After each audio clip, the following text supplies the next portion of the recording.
IQ का yes, compose your dream. Hello दोस्तों, क्विकैस में आपका स्वागत है। हमारे चैनल के द्वारा लगातार एनसीईआरटी के क्वेश्चन कराए जा रहे हैं। ये इंडियन ज्योग्राफी एनसीईआरटी के चैप्टर नंबर 3 है, भारत की नदियाँ। चैप्टर नंबर 3 में भारत की नदियों को दिया गया है। क्लास 11 की एनसीईआरटी बहुत ही महत्वपूर्ण एनसीईआरटी है। सारे क्वेश्चन एमसीक्यू हैं और नदियों से जो लोग क्वेश्चन बहुत ही इंपॉर्टेंट है, इनको बहुत अच्छे से देखने की जरूरत है, क्योंकि यहाँ से क्वेश्चन हमेशा एग्जाम में पूछे जाते हैं। बिल्कुल मैप के थ्रू मैं बताऊंगा। फिर भी कहीं आपको कहीं कोई डाउट लगता है तो आप जरूर पूछिएगा कमेंट करके, उसका जवाब आपको दिया जाएगा। आप लोग चैनल को सब्सक्राइब कर लीजिएगा, बेल आइकन को प्रेस कर लीजिएगा, जिससे इस तरह क्लास आपको लगातार मिलती रहे। हम लोग शुरू करते हैं। एक बात आप लोग याद रखिएगा, जो भारत की नदियों को हम कई नामों से जानते हैं। तो चाहे अगर एग्जाम में आपसे पूछा जाए अपवाह तंत्र, भारत की नदियाँ, नदी घाटी, नदी बेसिन, सब नदी द्रोणी, सब का मतलब एक ही होता है। केवल क्वेश्चन फंसाने के लिए वो अलग अलग शब्दों का इस्तेमाल आयोग करता है। इसीलिए कोई भी क्वेश्चन आएगा तो उसका मतलब यहाँ पर नदियों से जुड़ा होगा, ये बात याद रखना। हम लोग शुरू करते हैं क्वेश्चन की ओर। पहला क्वेश्चन है, निम्नलिखित में से कौन सा युग्म अपवाह प्रतिरूप के संदर्भ में सही सुमेलित नहीं है।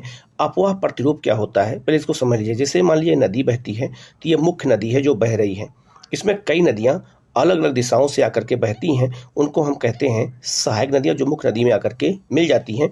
इससे एक अपवाह तंत्र का निर्माण होता है। इसे हम नदी का बेसिन भी कहते हैं, इसी को नदी घाटी भी कहते हैं, इसी को नदी द्रोणी भी कहते हैं, इसी को नदी बेसिन भी कहते हैं, इसी को अपवाह तंत्र भी कहते हैं। तो अपवाह प्रतिरूप अलग अलग होता है जब नदियां निकलती हैं। जैसे गंगा नदी का अपवाह तंत्र क्या है, बहुत बड़ा है। तो वहीं पर छोटी नदियों का अपवाह तंत्र है, जैसे सोन नदी है, पुनपुन नदी है, या फिर आपका जैसे घाघरा नदी है या सरयू नदी है।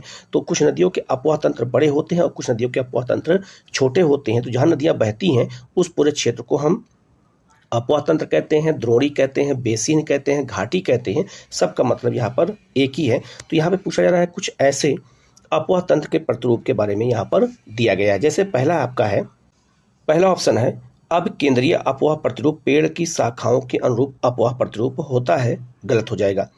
अब केंद्रीय प्रतिरूप उसे कहते हैं जब किसी केंद्र से नदियां चारों दिशाओं में बहती हैं, उसे कहते हैं हम अब केंद्रीय अपवाह तंत्र कहते हैं। जहां से नदियां चारों दिशाओं में बहती हैं तो ये गलत हो जाएगा। इसमें पेड़ की शाखाओं का प्रतिरूप किसे कहते हैं, तो आप जो है इसको देखिएगा। जैसे ये मुख्य नदी है, इसमें कई नदियां आकर के जब मिलती हैं तो इसको बिल्कुल पेड़, एक मान लो ये मुख्य पेड़ है और इसकी कई शाखाएं हैं जहां से ये प्रतिरूप बना हुआ है, तो उसको कहते हैं पेड़ की शाखाओं का प्रतिरूप, जो बिल्कुल गलत हो जाएगा। तो पहला ऑप्शन इसमें गलत है। दूसरा आपका है, आर्य अपवाह प्रतिरूप पर्वतों से निकलकर सभी दिशाओं में प्रवाहित होने वाली नदियों का प्रतिरूप होता है, ये बिल्कुल सही है। तो आर्य प्रतिरूप उसे कहते हैं, मान लीजिए जैसे ये पर्वत है तो पर्वत से कई दिशाओं में जब नदियां निकलती हैं तो उसे हम आर्य प्रतिरूप कहते हैं। इसका सबसे अच्छा एग्जाम्पल हमारे देश में उपलब्ध है। जैसे मान लीजिए भारत का मैप है, तो यहाँ पर एक मैकाल पर्वत श्रेणी है मध्य प्रदेश और छत्तीसगढ़ की सीमा पर। यहीं पर अमरकंटक से 4 नदियाँ 4 दिशाओं में निकलती हैं। जो है उत्तर की ओर सोन नदी निकलती है, इसके अलावा पूरब की ओर महानदी निकलती है, पश्चिम की ओर नर्मदा नदी निकलती है, और पूरब की ओर जो ये आपका दक्षिण की ओर इंद्रावती नदी निकलती है। तो 4 दिशाओं में 4 नदियाँ निकलती हैं। तो आर्य प्रतिरूप उसे कहते हैं जब पर्वतों के चारों दिशाओं में नदियाँ निकलती हैं, उसी को कहा जाता है। ये बिल्कुल सही हो जाएगा, ठीक है। तीसरा है, जाली जो है नुमा अपवाह प्रतिरूप जब नदियां एक दूसरे से समकोण पर काटती है। जैसे मान लो ये नदी है, ये मुख्य नदी है, बह रही है। इसमें नदियां जो हैं पठारी क्षेत्रों में समकोण पर काटते हुए ऐसे आकर के मिलती हैं, तो उन्हें हम कहते हैं जालीनुमा अपवाह तंत्र कहते हैं, ठीक है। तो ये भी बिल्कुल सही हो जाएगा। और आपका जो चौथा ऑप्शन है, वृक्षाकार अपवाह प्रतिरूप सभी दिशाओं से बहने वाली नदियों का झील में विसर्जन होता है, ये गलत हो जाएगा। ये कौन सा था, तो याद रखना ये अब केंद्रीय वाला था, ये गलत हो जाएगा। क्योंकि अभी मैंने बताया वृक्षाकार अपवाह तंत्र उसे कहते हैं, मान लो ये मुख्य नदी है, इसमें कई दिशाओं जब नदियां आकर के मिलती हैं तो उसे हम कहते हैं वृक्षानुमा अपवाह तंत्र, जैसा मैंने अभी आपको बताया है। तो इसका जो ऑप्शन सही कौन सा होगा, तो इसका ऑप्शन हो जाएगा सी हो जाएगा। 1 और 4 गलत है, 4 नंबर भी गलत है, और यहाँ पर जो है आप देख सकते हैं 1 नंबर भी गलत है, क्योंकि यह पूछ रहा है कौन सा नहीं, ठीक है। ये पूछ रहा है कौन सा इसमें सही नहीं है। अब आप इस मैप को देखिएगा, मैप के माध्यम से चीज़ों को और अच्छे से समझ सकते हैं। भारत में 4 तरह के अपवाह तंत्र नदियों के पाए जाते हैं। पहला जो आपको देखो लिखा है द्रुमाकृतिक अपवाह तंत्र। द्रुमाकृतिक अपवाह तंत्र को ही कैसे कहते हैं, वृक्षाकार अपवाह तंत्र कहा जाता है, ठीक है। आप देख सकते हैं नदी एक मुख्य नदी है और उसमें कई सारी नदियां आकर के उसमें मिल रही हैं। दूसरा है आपका जालीनुमा अपवाह तंत्र। आप देख सकते हैं बिल्कुल समकोण पर काटते हुए नदियां बहती हैं। ऐसी नदियां पठारी क्षेत्रों में ज़्यादा बहती हैं। एक है आपका आयताकार अपवाह तंत्र है, आप उसको देख सकते हैं, और एक है आपका आर्य अपवाह तंत्र। एक पर्वत है और पर्वत के चारों तरफ नदियां बह रही हैं, उसे हम कहते हैं आर्य अपवाह तंत्र कहते हैं। तो ये बहुत बेसिक चीज़ें हैं, जब तक इसको मैप के थ्रू नहीं समझेंगे तब तक हमें क्वेश्चन हमारे गलत हो जाएंगे। और आजकल ऐसे ही बड़े बड़े क्वेश्चन एग्जाम में पूछने लगे हैं, इसलिए ऐसे ही क्वेश्चन को हमें करने के लिए इस तरह की बेसिक चीज़ों को हमें अच्छे से ध्यान देने की ज़रूरत है। और इसीलिए हमने एनसीईआरटी के क्वेश्चन को करना शुरू किया चैप्टर वाइज, जिससे आपकी कॉन्सेप्ट बिल्कुल क्लियर हो जाए। दूसरा क्वेश्चन है आपका, छोटी नदियों और नालों द्वारा किसी अपवाही क्षेत्र में प्रवाहित जल को क्या कहा जाता है। जहाँ छोटी नदियाँ बहती हैं उस पूरे क्षेत्र को हम क्या कहते हैं, जल संभर कहते हैं। तो याद रखना, जब नदियाँ बड़ी होती हैं तो उन्हें अपवाह द्रोणी कहते हैं, जब नदियाँ छोटी होती हैं तो उसे हम जल संभर क्षेत्र कहते हैं। तो इसका आंसर क्या हो जाएगा, आपका सी हो जाएगा। जैसे छोटी नदियाँ हैं तो उनकी छोटे छोटे सहायक नदियाँ होती हैं, तो उनको हम क्या कहते हैं, जल संभर कहते हैं। तो ये क्वेश्चन कम से कम 3 से 4 बार एग्जाम में पूछा जा चुका है, तो यहाँ इसका आंसर सी हो जाएगा। नेक्स्ट आपका, निम्नलिखित कथनों पर विचार कीजिए, ठीक है, और इनमें से कौन सा कथन सत्य है, इसकी पहचान करनी है। एक नदी द्वारा क्षेत्र विशेष में अपवाहित जल को अपवाह द्रोणी कहा जाता है। बिल्कुल सही है, मैंने भी बताया कि ये मुख्य नदी है, इसमें कई नदियां आकर के जब मिलती हैं तो याद रखना इसको हम क्या कहते हैं, अपवाह द्रोणी कहते हैं। तो एक नदी द्वारा जो है विशेष क्षेत्र में जब नदियां अपवाहित होती हैं उस पूरे क्षेत्र को क्या कहते हैं, अपवाह द्रोणी कहते हैं। इसी को हम बेसिन कहते हैं, इसी को घाटी कहते हैं, बार बार मैं आपको बता रहा हूँ, ठीक है। दूसरा, एक मुख्य नदी का निर्माण विभिन्न क्षेत्रों में बहने वाली नदियों के मिलने से होता है। ये बिल्कुल सही है। तो नदियाँ एक मुख्य नदी है, उसमें कई नदियाँ आकर के सहायक नदियाँ मिलती हैं, जिससे जो है अपवाह तंत्र का निर्माण होता है। तीसरा है, अपवाह द्रोणी के मध्य उच्च भूदृश्य को जल विभाजक कहते हैं। ये भी बिल्कुल सही है। जैसे मान लीजिए एक तरफ है आपका, जैसे मैं आपको समझा देता हूँ, ये इंडिया का मैप है, एक तरफ गंगा नदी का बेसिन है, एक तरफ आपका सिंधु नदी का बेसिन है, तो बीच में आपका एक जल विभाजक रेखा होगी जो दोनों के जल को विभाजित कर रही है, ठीक है। अब आप इस मैप को देखिएगा, भारत का राष्ट्रीय जल विभाजक रेखा को बनाया गया है कि जो आप देख सकते हैं आधी नदियों का पानी कहाँ बह रहा है, बह के कहाँ गिरेगा, अरब सागर में, और आधी का बंगाल की खाड़ी में। तो आपको यही आपका क्या होता है, इसको कहते हैं जल विभाजक, जो जल को विभाजित कर देता है। तो भारत का जल विभाजक लाइन आप इस मैप पे साफ साफ देख सकते हैं, जो बिल्कुल शुरू होता है कहाँ से, उत्तराखंड से, दिल्ली से शुरू होता है और जाकर साउथ इंडिया तक पश्चिमी घाट होते हुए गया हुआ है। तो इसे कहते हैं जल विभाजक कहते हैं। तो इसका आंसर क्या हो जाएगा, इसका आंसर हो जाएगा आपका डी हो जाएगा। सभी ऑप्शन इसमें क्या है, सही है, ठीक है। नेक्स्ट आपका, निम्नलिखित कथनों पर विचार कीजिए और सत्य कथन की पहचान कीजिए। इसमें सत्य कथन कौन सा है। पहला है आपका, हिमालय से निकलने वाली नदियों को हिम पिघलने से जल की प्राप्ति होती है। ये बिल्कुल सही है। जो नदियाँ हिमालय से निकलती हैं उनमें जो है बर्फ़ के पिघलने से पानी मिलता है। ये बिल्कुल सही है। हिमालयी नदियाँ हिमालय की उत्पत्ति से पूर्ववर्ती नहीं है, ये गलत हो जाएगा। याद रखना, जब हिमालय की उत्पत्ति नहीं हुई थी उससे पहले नदियाँ बह रही थी, इसीलिए उनको हम पूर्ववर्ती नदी कहते हैं, मतलब पूर्व काल से बहती आ रही है। जैसे मान लीजिए कि ये कोई स्थल है, नदी यहाँ पहले से बह रही थी, जब हिमालय की उत्पत्ति हुई तो नदियाँ अपनी जगह पर स्थिर रहीं, उन्हीं को हम कहते हैं पूर्ववर्ती नदी कहते हैं। तो हिमालय जो नदियाँ होती हैं वो हिमालय की उत्पत्ति से पहले से ही बह रही थी, इसलिए उनको पूर्ववर्ती नदी कहते हैं। तो 2 नंबर आपका गलत हो जाएगा, ठीक है। तीसरा है, हिमालयी नदियों में वर्ष भर पानी रहता है। बिल्कुल सही है। तो हिमालय जो नदियाँ निकलती हैं उनमें वर्ष भर पानी क्यों रहता है, कारण क्या है कि देखो, जो आपकी साउथ इंडियन नदियाँ होती हैं उसमें केवल वर्षा का पानी होता है, तभी जो है उसमें बाढ़ आती है, उसका जल स्तर बढ़ जाता है। लेकिन जो हिमालय नदियाँ निकलती हैं उनमें जल के स्रोत 2 होते हैं, एक तो आपका बर्फ़ पिघलने का और दूसरा आपका वर्षा होने का। तो 2 तरह का होता है, इसलिए जो नदियाँ हिमालय से निकलती हैं उसमें वर्ष भर पानी होता है। लेकिन अंतर क्या होता है कि जब बरसात का समय आता है तो जल स्तर बढ़ जाता है, जैसे इस समय बाढ़ आई हुई है कोसी में, महानंदा में, गंगा में, घाघरा में। लेकिन जब गर्मी का समय होता है तो जल स्तर नीचे आ जाता है, लेकिन पानी भरा होता है, लेकिन जल स्तर क्या होता है, नीचे आ जाता है। लेकिन जो साउथ इंडियन नदियाँ होती हैं वो सूख जाती हैं गर्मियों में, ठीक है। बरसात में केवल इनमें पानी ज़्यादा होता है, बाकी और समय पानी नहीं होता, क्योंकि वहाँ केवल वर्षा पर नदियाँ डिपेंड है और यहाँ वर्षा के साथ साथ जो है बर्फ़ के पिघलने से भी डिपेंड है। इसीलिए जो है ये अंतर होता है हिमालय और प्रायद्वीपीय नदियों में, ये मुख्य अंतर होता है। तो यहाँ इसका आंसर क्या हो जाएगा, 1 और 3 सही हो जाएगा, 2 नंबर आपका क्या हो जाएगा, गलत हो जाएगा, ठीक है। तो इसका आंसर यहाँ पर सी हो जाएगा। नेक्स्ट आपका, हिमालयी नदियाँ अपने अपवाह के क्रम में मध्य और निचले भागों में किस प्रकार की आकृतियों का निर्माण करती हैं। नदियाँ याद रखना, जो नदियाँ हिमालय से निकलती हैं, इस मैप के माध्यम से आप इसको अच्छे से समझ सकते हैं। जैसे मान लीजिए आपका हिमालय हो गया, तो हिमालय नदियाँ जब अपने अपवाह क्षेत्र क्रम में जब बहती हैं तो मध्य और निचले भागों में, जब नदियाँ ऊपरी भाग से निकलती है तो उसको हम कहते हैं ऊपरी भाग, इसकी बात नहीं हो रही है। मध्य भाग मतलब मैदानी क्षेत्र और निचला भाग आपका डेल्टा क्षेत्र में कौन कौन सी स्थलाकृतियों का निर्माण करती हैं। पहला हो जाएगा आपका कौन सा, तो याद रखना इसमें पहला हो जाएगा आपका गोखुर झील। नदियाँ गोखुर झील का निर्माण कैसे करती हैं, तो आप इस मैप पे देखिएगा और इसको देखिएगा। नदियाँ याद रखना जब बहती हैं उसमें मैदानों में तो सांप के आकार में बहती है, इसे हम कहते हैं विसर्प आकार नदियाँ कहते हैं, क्योंकि यहाँ मिट्टी मुलायम होती है, नदियाँ ऐसे बहती हैं। ठीक है, तो इसे कहते हैं विसर्प नदियाँ कहते हैं। जब सांप के आकार नदियाँ बहती हैं तो उन्हें हम विसर्प कहते हैं। तो ये विशेषता हिमालय नदियों में पाई जाती है, तो ये आपको 2 नंबर से हो जाएगा। गोखुर झील का निर्माण कैसे होता है, जब नदियाँ विसर्प आकार में बहती हैं तो कभी कभी क्या करती हैं, बांध को तोड़ देती हैं और छोटी छोटी यहाँ पे झीलों का निर्माण कर देती है, जैसे आप इस चित्र में देख रहे हैं। तो उसे हम कहते हैं गोखुर झील। इसी को हम कहते हैं चाप झील भी कहते हैं, गोखुर झील कहो या चाप झील कहो, ठीक है, बात एक ही है। तो गोखुर झील का निर्माण कौन नदियाँ करती हैं, इसको भी आप लोग याद रखिएगा। कोसी नदी, महानंदा नदी, बागमती नदी, घाघरा नदी, ये सब जो है गोखुर झील का निर्माण करती हैं नदियाँ जब विसर्प आकार में बहती हैं। तो 1 नंबर भी सही हो जाएगा, 2 नंबर सही हो जाएगा। इसके अलावा जब नदियाँ निचले भाग में बहती हैं तो डेल्टा का निर्माण करती हैं। डेल्टा का कैसे बनता है, जैसे मान लो ये मुख्य नदी है, जब नदी सागर में पहुँचती है, मान लो ये आपका सागर है, ठीक है, जब नदियाँ सागर पहुँचती हैं तो कई शाखाओं में बट जाती हैं। ठीक है, तो जो बीच वाला जो भाग होता है इसी को हम कहते हैं डेल्टा कहते हैं। इसमें चावल की और धान की, मतलब धान और चावल, और या फिर आपका जो उसमें क्या कहते हैं जूट की खेती होती है इसमें। ठीक है, तो याद रखना ये जो है डेल्टा का निर्माण नदियाँ जो है निचले क्षेत्र में करती हैं, ये बिल्कुल सही हो जाएगा। अब डेल्टा कैसे बनता है आप इस जरा वीडियो को देखिएगा। देखो आप देख सकते हैं नदियाँ डेल्टा कैसे बना रही हैं। तो देखो आप अवसाद नदियों द्वारा जाया जा रहा है और अवसाद वो सागर के तट के पास क्या हो जाएगा, जमा हो जाएगा, और फिर नदियाँ वहाँ क्या बनाती हैं, डेल्टा बनाती हैं। आप देख सकते हैं डेल्टा बनाते हुए इस चित्र में, इस वीडियो में आपको दिखाया गया है। तो नदियाँ डेल्टा कैसे बनाती हैं इस चीज़ को हमें समझना बहुत जरूरी है। तो जितनी नदियाँ बंगाल खाड़ी में गिरती हैं वो बड़े बड़े डेल्टा बनाती है, जैसे आपका सुंदरबन डेल्टा। ठीक है, तो आपको ये भी समझ में आ गया होगा। इसके अलावा बाढ़कृत मैदान का भी निर्माण करती हैं, तभी तो हमारे यहाँ खादर मिट्टी पाई जाती है बिहार में और यूपी में। तो खादर मिट्टी कब पाई जाती है, जब नदियाँ बाढ़ के द्वारा मिट्टी को जमा करती हैं, तो बाढ़ का मैदान भी बनता है।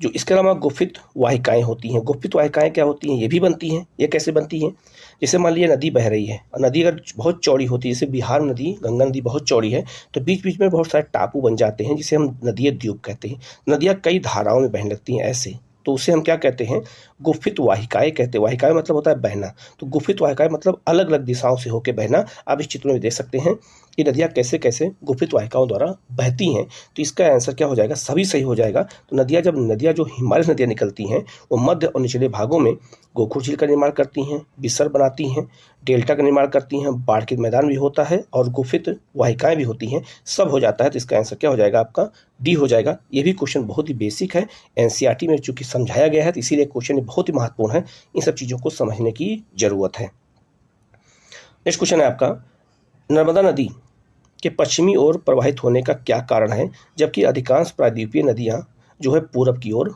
बहती हैं। याद रखना ये इसके पीछे कारण क्या है, तो पहले हम समझा देते हैं, फिर आपका क्वेश्चन पढ़ते हैं।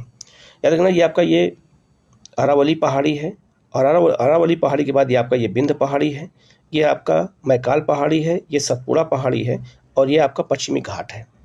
इधर से नदियाँ जो बहती हैं वो बंगाल की खाड़ी में गिरती हैं, जो इधर नदियाँ बहती हैं वो अरब सागर में गिरती हैं। तो नर्मदा नदी जो है पश्चिम दिशा की ओर बहते हुए खंभात की खाड़ी में गिरती है।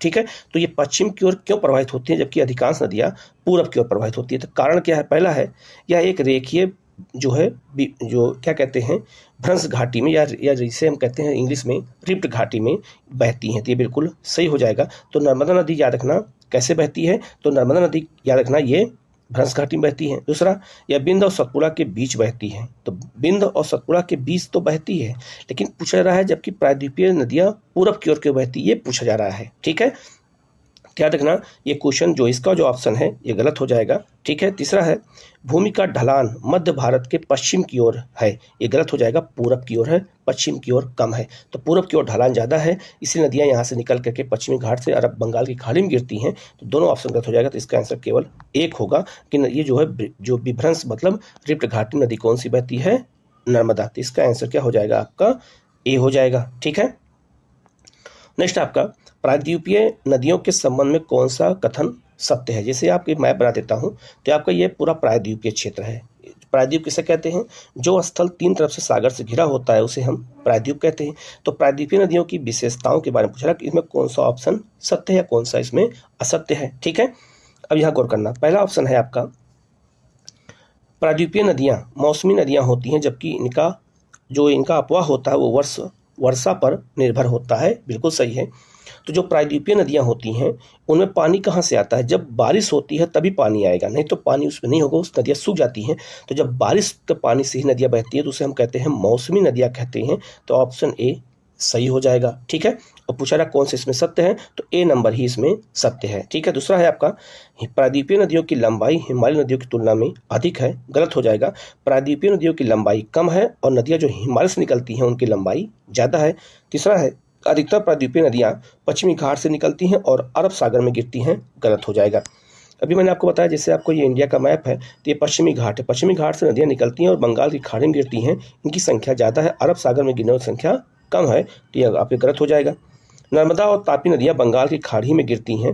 याद रखना, नर्मदा और तापी नदियाँ कहाँ गिरती हैं? अरब सागर में गिरती हैं। ये भी गलत हो जाएगा। तो इसका आंसर केवल ए होगा। ठीक है। ऐसे ही क्वेश्चन हमें कॉन्सेप्ट के थ्रू हम समझा रहे हैं, इसलिए इसको बहुत अच्छे से करने की ज़रूरत है आप लोगों को।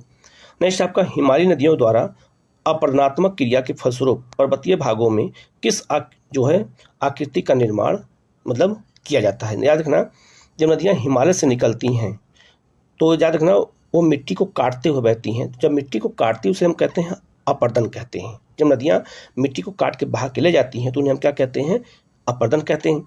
तो नदियाँ हिमालय से निकलती हैं तो किन स्थलाकृतियों निर्माण करती हैं? तो गहरे महाखड्ड बनाती हैं। गहरे महाखड्ड को कहते हैं गार्ज कहते हैं। गार्ज क्या होता है?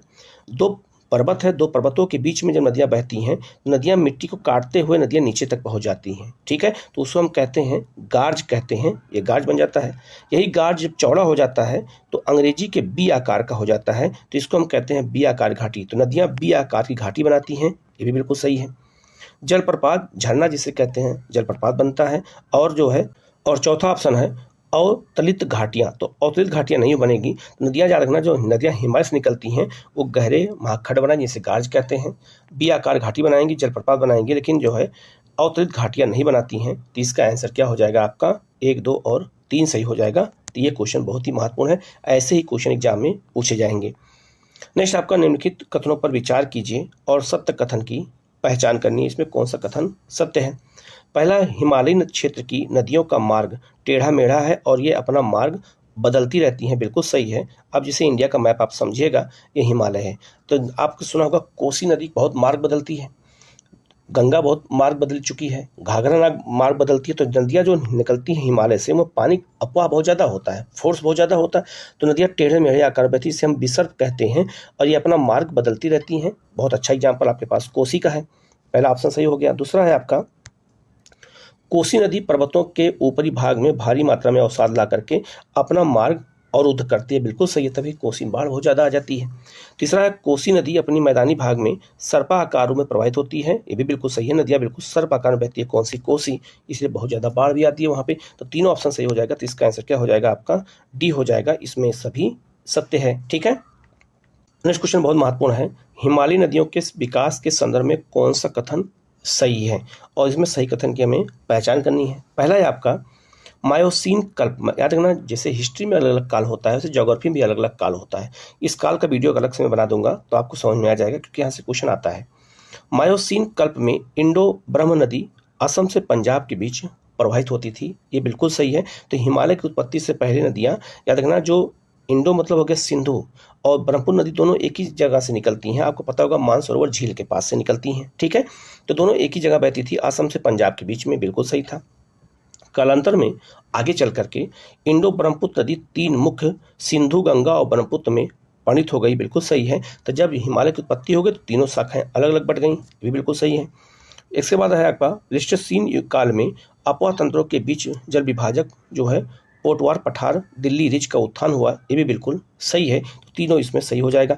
अभी याद रखना, ये क्या कहते हैं, पोटवार पठार या दिल्ली रिज क्या है, इसको समझा देता हूँ। ठीक है।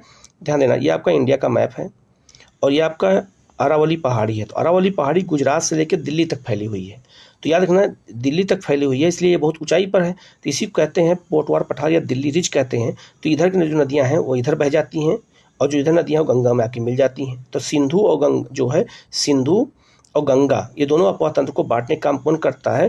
दिल्ली रीच करती है, जिसे हम पोतवार पठार कहते हैं। तो इसका आंसर तीनों सही हो जाएगा। इसका आंसर क्या हो जाएगा आपका? डी हो जाएगा। तो इतना जो है, जब हम ऐसे डीपली क्वेश्चन पढ़ते हैं तो हमें इसके लिए एनसीईआरटी की आवश्यकता पड़ती है। इसीलिए मैंने पहले एनसीईआरटी पढ़ा दिया आप लोगों को, तब एनसीईआरटी क्वेश्चन मैं करा रहा हूँ। इसीलिए मैं बार बार कहता हूँ, जितना एनसीईआरटी आप पढ़ेंगे उतना आपके कॉन्सेप्ट क्या होंगे? क्लियर हो जाएंगे। ठीक है, तो ऐसे क्वेश्चन हमें बहुत अच्छे से करने की जरूरत है कि अगर कभी भी भविष्य में इस तरह के क्वेश्चन आए तो गलत ना होने पाए और आप लोगों के कॉन्सेप्ट बिल्कुल क्या रहें? क्लियर रहें। अगला क्वेश्चन सहायक नदियों से जुड़ा हुआ है। अक्सर पूछा जाता है सहायक नदियों से जुड़े हुए क्वेश्चन। पूछ रहा है, निम्नलिखित में से कौन सिंधु की सहायक नदी है? तो सहायक नदी उसे कहते हैं जो मुख्य नदी में आकर के नदियां मिलती हैं, उसे हम क्या कहते हैं? सहायक नदी कहते हैं। अब याद रखना, मुख्य नदी ऐसे बहती है, अगर दिशा इसकी इस तरफ है तो याद रखना इसका दायां बायां होता है। तो एग्जाम में भी पूछते हैं कौन सी नदियां दाईं हैं और कौन सी नदियां बाईं सहायक नदियां हैं। तो याद रखना, अगर नदी इस तरफ बह रही है तो अपने आप को नदी के मुंह की ओर रख देना है, इधर की ओर मुंह करके। तो जो आपका दायां बायां होगा वही नदी का दायां बायां होगा। अगर नदी इस तरफ से बह रही है, पश्चिम से पूरब की ओर बह रही है, तो नदी का ये वाला क्षेत्र क्या होगा? बायां क्षेत्र होगा। और ये क्षेत्र कौन सा होगा? दायां क्षेत्र होगा। तो जो नदियां इधर से मिलेगी दाएं सहायक नदियां, और जो नदियां इधर से मिलेंगी वो बाईं सहायक नदियां कहलाएंगी। एक कॉन्सेप्ट को अच्छे से याद रखना। तो पूछा जा रहा है सिंधु की कौन सी इसमें जो है सहायक नदियां हैं। ठीक है, पहला है आपका जास्कर नदी, बिल्कुल सही है। श्योक नदी बिल्कुल सही है। दीफू नदी, दीफू नदी याद रखना ये इसकी सहायक नदी नहीं है, दीफू ब्रह्मपुत्र की सहायक नदी है। और हुंजा नदी भी किसकी सहायक नदी है? ये सिंधु सहायक नदी है। अब आप लिस्ट देखिएगा, इस लिस्ट में मैंने अलग से बना दिया है कि सिंधु की सहायक नदियाँ कौन सी हैं, बाईं सहायक नदियाँ कौन सी हैं और दाईं सहायक नदियाँ कौन सी हैं। तो आप इनको अच्छे से याद कर लीजिएगा, अगर यहाँ से क्वेश्चन कभी आए तो गलत ना होने पाए। तो बाईं सहायक नदियाँ कौन कौन सी हैं? सतलज, ब्यास, रावी, चेनाब, झेलम, जास्कर, सोहन जो है, इसके बाद में क्या कहते हैं, स्वांग और सिगार नदी। दाईं सहायक नदियाँ कौन कौन सी हैं? श्योक, काबुल, कुर्रम, तोची, गोमल और आपका गिलगित। ये नदियाँ क्या कौन सी हैं? तो दाईं और बाईं सहायक नदियाँ हैं। इनको अच्छे से याद रखना, भविष्य में अगर क्वेश्चन अब दोबारा आए तो गलत नहीं होगा। तो ऐसे ही कॉन्सेप्ट को अच्छे से क्लियर करके अच्छे से इसको कर लेना है। नेक्स्ट क्वेश्चन है आपका, सुलेमान श्रेणियों से उद्गमित होने वाली सिंधु की सहायक नदियाँ कौन सी हैं? ये क्वेश्चन बहुत इंपॉर्टेंट है, समझना है इसको पहले। ये इंडिया का मैप है और ये आपका हिमालय है। और याद रखना सुलेमान पहाड़ी कहाँ है? ये पाकिस्तान में है, यहाँ पे है। ये सुलेमान पहाड़ी है पाकिस्तान में। आप इस मैप को देखते रहिएगा। सुलेमान पहाड़ी यहाँ पर है और सिंधु नदी यहाँ से निकल करके और आके ऐसे ही अरब सागर में गिरती है, पाकिस्तान में बहते हुए। तो ये सिंधु नदी हो गई। तो सिंधु नदी में सुलेमान की पहाड़ी से कई नदियाँ निकल करके आके मिलती हैं सिंधु नदी में। पूछ रहा है वो कौन सी नदियाँ हैं जो निकलती के आकर के यहाँ मिलती हैं। तो याद रखना, जो ये पहली नदी है आपका गास्टिंग नदी, ये बिल्कुल नहीं होगा। द्रास नदी, ये भी नहीं होगा। खुर्रम नदी, यहाँ नदी एक बहती है खुर्रम, उसे हम कुर्रम नदी भी कहते हैं। खुर्रम कहो चाहे कुर्रम कहो, तो कुर्रम नदी सुलेमान पहाड़ी पाकिस्तान से आती है और सिंधु में मिलती है। गोमल नदी, ये भी नदी वहीं से आके मिलती है। और बिभोवा नदी, ये भी वहीं से मिलती है। तो तीनों नदियाँ जो याद रखना है, ये सिंधु की नदियाँ जो पाकिस्तान के सुलेमान पहाड़ी से निकल करके और आके सिंधु में मिलती हैं। तो इसका आंसर क्या हो जाएगा? सी हो जाएगा। 3, 4 और 5 हो जाएगा। ठीक है, तो जो नदियाँ मैंने आपको बताया सहायक नदियों का लिस्ट, आप उसी को याद करेंगे तो अच्छे से याद हो जाएगा। ठीक है, नेक्स्ट क्वेश्चन है आपका, निम्नलिखित कथनों पर विचार कीजिए और सही कथन की पहचान करना है। इसमें सही कथन कौन सा ये देखना है। पहला है आपका, चरार ए शरीफ नामक तीर्थस्थल कश्मीर जो है हिमालय में स्थित है। ये बिल्कुल सही है। तो याद रखना, चरार एक जो है शरीफ, ठीक है, ये बहुत ही महत्वपूर्ण स्थल है। ये यहाँ पर एक मस्जिद है और याद रखना ये कश्मीर घाटी में है। ये बहुत ही महत्वपूर्ण है। ये पहला ऑप्शन सही हो जाएगा। तो चरार ए शरीफ जो है कश्मीर में है। कश्मीर हिमालय में झेलम, चेनाब और रामगंगा और काली नदियाँ प्रवाहित होती हैं। गलत हो जाएगा। कश्मीर हिमालय में केवल झेलम नदी बहती है, बाकी नदियाँ नहीं बहती हैं। तो गलत हो जाएगा। रामगंगा नदी कहाँ बहती है? आपको पता होगा, यूपी में। और काली कहाँ बहती है? तो नेपाल और उत्तर प्रदेश की सीमा बनाती है, क्या कहते हैं, सॉरी, उत्तराखंड की सीमा बनाती है। तो ये भी गलत हो जाएगा। चेनाब नदी जो है ये पीर पंजाब से निकलती है। गलत हो जाएगा। तो ये भी आपका ऑप्शन गलत हो गया। श्रीनगर सतलुज नदी के किनारे स्थित है, नहीं, श्रीनगर झेलम के किनारे स्थित है। तो तीसरा ऑप्शन भी गलत हो जाएगा। तो इसका आंसर केवल 1 होगा। ठीक है, जो सही है कि चरार ए शरीफ कहाँ है? तो ये आपका कश्मीर हिमालय में है। ठीक है, तो इसका आंसर केवल 1 हो जाएगा। नेक्स्ट आपका, सिंधु नदी के संदर्भ में निम्नलिखित में से कौन सा कथन सत्य है? इसमें कौन सा कथन सिंधु नदी के बारे में दिया गया है जो सत्य है? पहला है आपका, सिंधु नदी पाकिस्तान के अटक में पर्वतीय क्षेत्र से निकल करके मैदानी भाग में प्रवेश करती है। ठीक है, तो ये बिल्कुल सही है। तो सिंधु नदी याद रखना तीन देशों में बहती है, चीन में, भारत में और पाकिस्तान में। तो पाकिस्तान में अटक के पास ये पर्वतीय क्षेत्रों से मैदानी क्षेत्र में प्रवेश करती है। दूसरा, यह नदी कैलाश पर्वत श्रेणी को कई स्थानों पर काटती है। तो याद रखना ये भी बिल्कुल सही है, क्योंकि कैलाश पर्वत के निकट से ही सिंधु नदी निकलती है। तीसरा, इसका जलग्रहण क्षेत्र भारत में 3,21,290 वर्ग किलोमीटर है। तो ये भी बिल्कुल सही हो जाएगा। ठीक है। चौथा ऑप्शन है, सिंधु नदी की लंबाई 28 किलोमीटर है, नहीं है, सिंधु नदी की लंबाई 29 किलोमीटर है। तो याद रखना ये गलत हो जाएगा। तो इसका आंसर 1, 2 और 3 होगा। तो इसका आंसर क्या हो जाएगा? आपका डी हो जाएगा। ठीक है। अब आप सिंधु नदी का इस चित्र में देख सकते हैं, या आप ये देख सकते हैं सिंधु नदी का अपवातंत्र को दिखाया गया है कि सिंधु नदी कैसे बहती है और कहाँ कहाँ से ये होकर के ये पाकिस्तान में प्रवेश करती है। तो इस चित्र के माध्यम से भी आप इस चीज़ को समझ सकते हैं कि सिंधु नदी का अपवातंत्र कैसा है। ठीक है। नेक्स्ट क्वेश्चन है, सिंधु नदी तंत्र की सारी नदियों का दक्षिण से उत्तर की ओर कौन सा क्रम सही होगा? ठीक है। तो ये क्वेश्चन बहुत ही महत्वपूर्ण है। ठीक है। अब इसको याद कैसे करना है, तो पहले इसको हम बताएंगे, फिर मैप के थ्रू आपको देख लेना। आपके मैप थ्रू देखेंगे तो आपको याद हो जाएगा। तो याद रखना, पहले इसको समझना है कि आप पहले इंडिया का मैप बना देना है। दक्षिण से उत्तर की ओर पूछा जा रहा है। ये आपका साउथ है, तो आपका ये नॉर्थ है। तो दक्षिण से उत्तर की ओर सिंधु की सारी नदियों का क्रम बताना है। ठीक है। जैसे क्वेश्चन एग्जाम में पूछने लगे हैं तो ये बहुत कठिन क्वेश्चन बन जाता है। ठीक है। तो सिंधु नदी याद रखना, ये आपका जैसे हिमालय है, तो सिंधु नदी ये चीन से होते हुए, भारत से होते पाकिस्तान के यहाँ बहती है। तो अब इस चित्र में देखते रहिएगा, सिंधु नदी आपको यहाँ पर है। ठीक है। तो सिंधु नदी की सारी नदियाँ अगर देखा जाए, अगर हम दक्षिण से उत्तर की ओर जाएंगे तो सबसे पहले सतलज नदी होगी, सतलज के बाद रावी नदी होगी, रावी के बाद चेनाब होगी, चेनाब के बाद झेलम होगी। तो इसका आंसर बी हो जाएगा। तो सतलज, रावी, चेनाब और झेलम ये नदियों का क्रम है। अब आप इस चित्र में देख करके आपको अच्छे से याद हो जाएगा कि नदियों का क्रम कैसे है। अब आपको यहाँ तो दक्षिण से उत्तर पूछा गया है, तो भविष्य में हो सकता है कि उत्तर दक्षिण पूछ लिया जाए। तो आपको ऐसे ही क्वेश्चन याद करना होगा, ऐसे ही आपके कॉन्सेप्ट क्लियर होंगे। ठीक है। तो यहाँ इसका आंसर क्या हो जाएगा? आपका सी, बी हो जाएगा। सतलुज, रावी, चिनाब और झेलम। ये प्रैक्टिस क्यों कराई जा रही है? जिससे आपके कॉन्सेप्ट क्लियर हो, भविष्य के लिए आप क्वेश्चन इस तरह के क्वेश्चन देने के लिए तैयार रहें।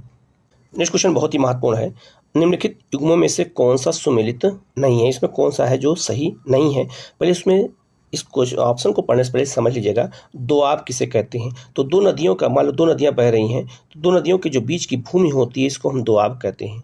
और जब 5 नदियां होती हैं तो 5 नदियों के बीच की भूमि को हम क्या कहते हैं? पंजाब कहते हैं। तो पंजाब में 5 नदियां बहती हैं, इसलिए उसको पंजाब कहते हैं। लेकिन दोआब किसे कहते हैं? तो दो नदियों के बीच की भूमि को दोआब कहते हैं। अब दो याद रखना, इसमें जो सिंधु नदी का अपवातंत्र है उनमें कई दोआब का निर्माण होता है, उन दोआबों को हमें याद रखना है। तो ठीक है। तो इसमें कौन सुमेलित नहीं है? पहला आपका बारी दोआब जो है, बारी दोआब ये ब्यास और रावी के बीच में है। ठीक है। पहले इंडिया के मैप के माध्यम से समझाते हैं और आपको मैप के माध्यम से भी दिखाते हैं। ये आपका हिमालय है और सिंधु नदी ये बह रही है। ठीक है। तो याद रखना, ब्यास नदी यहाँ पर है और रावी नदी यहाँ है। तो रावी और ब्यास के बीच का जो ये आपका दोआब है इसको क्या कहते हैं? बारी दोआब कहते हैं। ये बिल्कुल सही हो जाएगा। ठीक है। दूसरा, विष्णु दोआब। विष्णु दोआब ब्यास और चेनाब के मध्य है, ये गलत हो जाएगा। जो आपका विष्णु दोआब है ये किसके बीच में है? तो विष्णु दोआब याद रखना बहुत ही महत्वपूर्ण है। ये जो है क्या कहते हैं? ब्यास और सतलज के बीच है। तो ये आपका ये ऑप्शन क्या हो जाएगा? गलत हो जाएगा। ठीक है। तीसरा है रचना दोआब रावी और चेनाब के बीच में, बिल्कुल सही है। तो रचना दोआब याद रखना किसके किसके बीच है? रावी नदी और चेनाब की नदी के बीच में है, ये सही हो जाएगा। और चाच दोआब चेनाब और झेलम के बीच में है, बिल्कुल सही है। तो यहाँ चेनाब है और ये झेलम है, इसके बीच के दोआब को चाच दोआब कहते हैं। अब जरा इस चित्र को देखिएगा, इस चित्र को देख करके, मैप को देख करके आपको याद हो जाएगा। आप देख सकते हैं वहाँ पर पहला है आपका सिंधु सागर दोआब, जो याद रखना सिंधु और झेलम के बीच में है। चाच दोआब कहाँ पर है? झेलम और चेनाब के बीच में है। रचना दोआब कहाँ है? चेनाब और रावी के बीच में है। बारी दोआब कहाँ है? रावी और ब्यास के बीच में है। और विष्णु दोआब कहाँ है? ब्यास और सतलज के बीच में है। तो इस मैप के थ्रू आपको याद हो जाएगा कौन कौन सा दोआब कहाँ है। अब ये क्वेश्चन एग्जाम में आता है तो लगभग 90% लोगों का क्वेश्चन गलत हो जाता है, क्योंकि वो मैप के थ्रू वो याद नहीं करते हैं। ठीक है। नेक्स्ट आपका निम्नलिखित विवरण किस नदी के संदर्भ में दिया गया है? यहाँ पर एक नदी के विवरण को दिया गया है, पूछा गया है एक नदी किसके संदर्भ में ये बात हो रही है। ठीक है। तो याद रखना, पूछा जा रहा ऑप्शन क्या है, लिखा है यह नदी विश्व की सबसे बड़ी जो है नदी जोड़ियों में से एक है और यह भारत में जो है हिमालयी नदियों में से सबसे पश्चिमी भाग में स्थित है। इसका उद्गम तिब्बती क्षेत्र में है और जो है हिमनद का नाम है जो है बोखर चू के निकट से ये निकलती है। तो ये किसकी बात हो रही है? ये सिंधु की बात हो रही है। सिंधु नदी याद रखना भारत के सबसे पश्चिमी क्षेत्र से निकलती है, हिमालय से निकल करके, और याद रखना ये तिब्बत से निकल करके और फिर कहाँ से निकलती है? तो जो है ये बोखर चू झील, वो क्या कहते हैं, ग्लेशियर से निकलती है। तो यही आपका ऑप्शन हो जाएगा। तो इसका आंसर क्या हो जाएगा? बी हो जाएगा। ऐसे ही क्वेश्चन एग्जाम में पूछे जाते हैं। ठीक है, नेक्स्ट क्वेश्चन है, निम्नलिखित कथनों पर विचार कीजिए और उपयुक्त में से कौन सा कथन सही नहीं है, इसकी पहचान करनी है। ठीक है, तो याद रखना पहला है आपका सतलुज नदी काराकोरम दर्रे से निकलती है, गलत हो जाएगा। जो नदी है सतलुज नदी, इसको हम सतलुज भी कहते हैं। ये नदी कहाँ से निकलती है? तो ये तिब्बत से निकलती है। मान लो ये हिमालय है, ये तिब्बत से निकलती है और सिपकिला दर्रे से होते हुए हिमाचल प्रदेश पंजाब में बहते हुए ये पाकिस्तान में जाकर के ये चेनाब से मिल जाती है और चेनाब जाके सिंधु से मिल जाती है। तो ये पहला ऑप्शन क्या हो जाएगा? गलत हो जाएगा, क्योंकि काराकोरम दर्रा कहाँ है? काराकोरम दर्रा यहाँ पर है। ठीक है, गलत हो जाएगा। दूसरा, तिब्बत में इसे जो है लांगचेंग जो है खबाब के नाम से जाना जाता है, बिल्कुल सही है। तो सतलुज नदी को तिब्बत में लांगचेंग जो है खबाब के नाम से जानते हैं। या सिपकिला दर्रे से गुजरते हुए पंजाब के मैदान प्रवेश करती है, बिल्कुल सही है। तो सिपकिला दर्रे से ही ये नदी भारत में प्रवेश करती है। तो 2 और 3 सही हो जाएगा, लेकिन पहला गलत हो जाएगा। तो इसमें पूछा रहा कौन सा सही नहीं है, तो एक सही नहीं है। तो इसका आंसर क्या हो जाएगा? ए हो जाएगा। ठीक है, नेक्स्ट आपका निम्नलिखित कथनों पर विचार कीजिए और सही कथन की पहचान कीजिए। इसमें सही कथन कौन सा है? पहला है आपका गंगा की मुख्य धारा को भागीरथी कहा जाता है, ये बिल्कुल सही है। याद रखना जब गंगा नदी निकलती है तो भागीरथी के नाम से ही निकलती है, ये बात याद रखना। कहाँ से? गोमुख से, गंगोत्री ग्लेशियर से। ठीक है, तो ये किस नाम से निकलती है? इस बात को याद रखना, ये भागीरथी के नाम से निकलती है, इसको अच्छे से याद रखना। दूसरा, इसका उद्गम गंग जो है यमुनोत्री हिमनद से होता नहीं, गंगोत्री से होता है। यमुनोत्री से नदी निकलती है यमुना। हरिद्वार के पास गंगा नदी मैदान में प्रवेश करती है, ये बिल्कुल सही हो जाएगा। तो हरिद्वार के पास ही नदी कहाँ प्रवेश करती है? गंगा मैदान में प्रवेश करती है। तो इसका आंसर क्या हो जाएगा? इसका आंसर हो जाएगा 1 और आपका 3। 1 और 3 सही है, जबकि 2 नंबर क्या है आपका? गलत है। अब आप यहाँ मैप पे देखिएगा, ये चित्र को देख के गंगा की सहायक नदियों को भी आप अच्छे से याद कर सकते हैं कि कौन कौन सी नदियाँ गंगा की सहायक नदियाँ हैं, देख सकते हैं। तो गंगा की बाईं सहायक नदियाँ कौन कौन सी हैं? रामगंगा, गोमती, घाघरा, गंडक नदी, बूढ़ी गंडक, कोसी, महानंदा और ब्रह्मपुत्र नदी। दाईं सहायक नदियों में यमुना, टोन, सोन, पुनपुन, फल्गु, दामोदर और अजय नदियाँ हैं। और इसके साथ में ही ये पूरे गंगा के अपवाह तंत्र का भी मैंने मैप लगा दिया है, ये भी देख सकते हैं कि कौन कौन नदी जो है दाईं ओर से मिल रही है और कौन कौन नदी बाईं ओर से मिल रही है, सबको यहाँ पर दे दिया गया। और साथ में ब्रह्मपुत्र नदी को भी दे दिया गया है, आप ये भी देख सकते हैं। ब्रह्मपुत्र नदी को आप देख सकते हैं, उसे तिब्बत में सांगपो कहा जाता है, ये भी याद रखना। ठीक है, तो ऐसे ही क्वेश्चन हमें अच्छे से करने की जरूरत है। नेक्स्ट आपका गंगा नदी की सहायक नदियों के मिलने के क्रम के अनुसार पूर्व से पश्चिम की ओर निम्नलिखित में से कौन सा क्रम सही होगा? तो याद रखना, जैसे भारत का मैप है तो याद रखना ये आपका ईस्ट है और आपका ये वेस्ट है।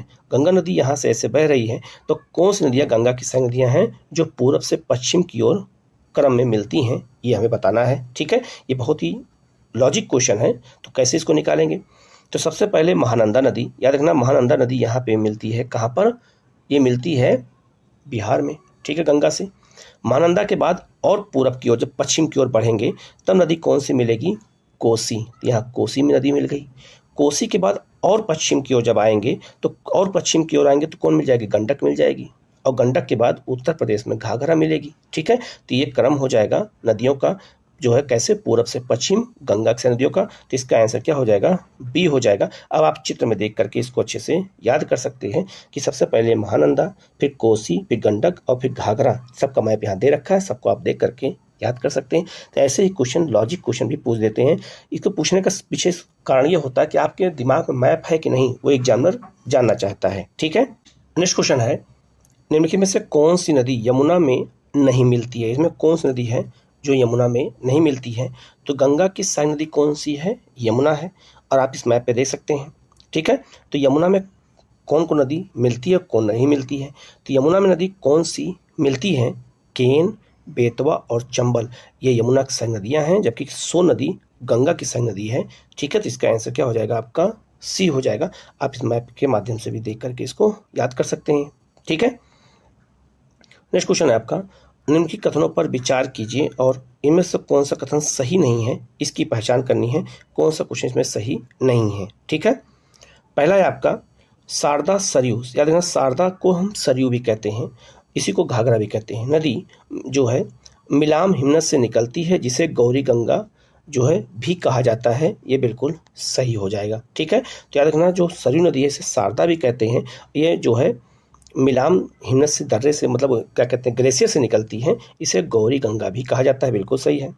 महानंदा नदी का उद्गम दार्जिलिंग की पहाड़ियों से होता है और यह गंगा नदी की सबसे पूर्ववर्ती सहायक नदी है भारत में, ये बिल्कुल सही हो जाएगा। तो महानंदा नदी भी बाढ़ लाती है, कोसी के बाद उसी का नंबर है, तो बिहार में नदी बहती है और ये गंगा की सबसे जो है पूर्ववर्ती सहायक नदी है, ये भी याद रखना। ठीक है। गढ़वाल की पहाड़ियों से निकलने वाली रामगंगा नदी यमुना की एक सहायक नदी है, गलत हो जाएगा। तो याद रखना जो रामगंगा नदी है ये गंगा की सहायक नदी है, यमुना की नहीं है। अब फिर से दोबारा चित्र को देखिएगा। ठीक है। आप देख सकते हैं उसमें साफ साफ जो है महानंदा को देख सकते हैं। महानंदा जो सिक्किम के पास जो है वो आपका दार्जिलिंग जो पहाड़ी है पश्चिम बंगाल में, वहाँ से निकल रही है और ये बिहार में आकर के गंगा से मिलती है। तो सबसे जो है पूर्ववर्ती नदी है जो गंगा से मिलती है। और याद रखना रामगंगा भी देख सकते हैं, रामगंगा किसकी सहायक नदी है, तो गंगा की है, ना कि ये यमुना की है। तो इसका आंसर जो है कौन सा गलत हो जाएगा, तो इसमें 3 नंबर गलत हो जाएगा। तो इसका आंसर क्या हो जाएगा, 1 जो है। अब यह 3 नंबर गलत है और पूछा रहा कौन सा इसमें कौन सा गलत है, ये पूछा गया है। तो इसका आंसर क्या हो जाएगा आपका, केवल 3 होगा जो गलत है। ठीक है। तो हमें ये भी याद रखना है कि क्या पूछा जा रहा है सही और क्या गलत पूछा जा रहा है। ठीक है। नेक्स्ट नदी आपका बहुत महत्वपूर्ण है, ब्रह्मपुत्र नदी के संदर्भ में निम्नलिखित में से कौन सा कथन सत्य है। ब्रह्मपुत्र नदी कहाँ से निकलती है, कैसे निकलती है, हर चीज़ को मैं आपको मैप के थ्रू बता दूंगा, तो आप इसको अच्छे से याद रखना और कौन कौन सी सारी नदियाँ हैं सब मैं बता दूंगा, जिससे आपके क्वेश्चन गलत ना होने पाए। ठीक है। याद रखना, पहले मैं आपको मैप के थ्रू समझा देता हूँ, फिर मैं पढ़ देता हूँ। देखिए मान लीजिए आपका ये इंडिया का मैप है, ये हिमालय है, तो हिमालय के यहाँ से आपका मानसरोवर झील है। तो मानसरोवर झील के निकट से नदी जब निकलती है तो याद रखना ये पूरब की ओर बहते हुए बंगाल यहाँ पहुँचती है आपका कहाँ पर, अरुणाचल प्रदेश में। तो जब तक ये तिब्बत में होती है इसको सांगपो कहते हैं, अरुणाचल प्रदेश में दिहांग कहते हैं। और जैसे ये नदी जो है असम में प्रवेश करती है ब्रह्मपुत्र कहते हैं, और जब बांग्लादेश प्रवेश करती है तो उसे जमुना कहा जाता है। ठीक है। तो ब्रह्मपुत्र नदी को अलग अलग नामों जाना जाता है। इसकी सारी नदियाँ कौन कौन सी हैं सब अभी मैं आपको बताऊंगा एक एक करके। लिखा है पहला ऑप्शन, इसका उद्गम मानसरोवर झील के निकट चेमा युंगडुंग हिमनद से होता है, ये बिल्कुल सही है। तो याद रखना मानसरोवर झील के निकट से इसी जो है हिमनद से निकलती है ब्रह्मपुत्र नदी, बिल्कुल। दूसरा ऑप्शन है, तिब्बत में इसे सिंगिक जो है खबाब के नाम जाना जाता है, बिल्कुल गलत हो जाएगा। इसे सांगपो कहते हैं, याद रखना इसे क्या कहते हैं, सांगपो कहते हैं, ना कि जो है सिंगी खबाब कहते हैं, गलत हो जाएगा 2 नंबर। या मध्य हिमालय में नामचा बरवा पर्वत शिखर के निकट या एक गहरे महाखंड का निर्माण करती है, बिल्कुल सही हो जाएगा। तो नामचा पर्वत कहाँ है, ये आपका अरुणाचल प्रदेश में, वहीं से नदी ये यू आकार में बहती है, टर्न लेकर के इंडिया की ओर प्रवेश करती है। ठीक है। कैसे, आप इस मैप के माध्यम से इसको चीज़ों को समझ सकते हैं। तो नदी आपका ये यहाँ पर बहती है, यहाँ पे पर्वत कौन सा, नामचा बरवा अरुणाचल प्रदेश है। जब तिब्बत से नदी आती है तो यहाँ यू टर्न लेती है, ऐसे यू टर्न ले लेगी तो याद रखना यहीं पे एक जो है गहरे गाज का निर्माण करती है, जिसे हम हिंदी में महाखंड कहते हैं। तो 3 नंबर इसमें क्या हो जाएगा, सही हो जाएगा। तो पूछा जा रहा है इसमें कौन सा सही है, तो 1 और 3 सही हो जाएगा, जबकि 2 नंबर इसमें क्या हो जाएगा, गलत हो जाएगा। अब जरा इस मैप को देखिएगा, मैप आप साफ साफ देख सकते हैं कि ब्रह्मपुत्र नदी कहाँ से निकल रही है, ब्रह्मपुत्र नदी कैसे बह रही है, सब चीज़ को यहाँ पर बिल्कुल दिखाया गया है। और कौन कौन सी उसकी सहायक नदियाँ हैं सबको वहाँ पे दिखा दिया गया, जैसे मानस है, कामेंग है, संकोस नदी है, ठीक है, सुबनसिरी है, जो इसके अलावा दिहांग दिबांग सब नदियों को इसमें यहाँ पे दिखा दिया गया है। अब इन नदियों के अलावा आप देख सकते हैं कि ब्रह्मपुत्र की कौन कौन सी दाएँ नदियाँ हैं, कौन कौन सी बाएँ सहायक नदियाँ हैं, तो आप देख सकते हैं। तो दाएँ सहायक नदियाँ कौन कौन सी हैं, सुबनसिरी, कामेंग, बेलासिरी, मानस, संकोस, तिस्ता। और बाएं नदियों में जो है दिबांग, लोहित, दिखू, धनसिरी और कापली। ठीक है। तो याद रखना ये सब नदियाँ कौन सी हैं, ये ब्रह्मपुत्र की दाएं और बाएं नदियाँ हैं, इनको भी आप अच्छे से याद रखना। ठीक है। ये भी अब क्वेश्चन एग्जाम में पूछा जाता है, तो ये बहुत ही महत्वपूर्ण क्वेश्चन है। ठीक है। नेक्स्ट आपका, निम्नलिखित में से कौन सी ब्रह्मपुत्र की सहायक नदियाँ हैं। इनमें कौन सी नदियाँ ब्रह्मपुत्र की संग नदियाँ हैं? अभी मैंने आपको क्वेश्चन दिया था, अभी चित्र में दिखाया। तो दिबांग भी है, कामेंग भी है, लोहित भी है, तो इसका आंसर डी हो जाएगा। आप फिर से दोबारा इसको देख लीजिएगा। तो यहाँ देख सकते हैं दाएं बाएं संग नदियाँ कौन कौन सी हैं, सब दे रखा है। आप चाहे दाएं बाएं पूछा जाए और चाहे आपका जो है केवल सारी नदियाँ पूछा जाए, तो अगर इसको आप अच्छे से देख लेंगे तो आपको याद हो जाएगा। तो क्वेश्चन आपके एग्जाम में गलत नहीं होंगे और बहुत ही आसान क्वेश्चन होते हैं, गलत नहीं होते हैं। बस थोड़ा सा हमें मैप के थ्रू इसको देखने की जरूरत होती है। तो इसका आंसर क्या हो जाएगा? डी हो जाएगा, सभी सही है।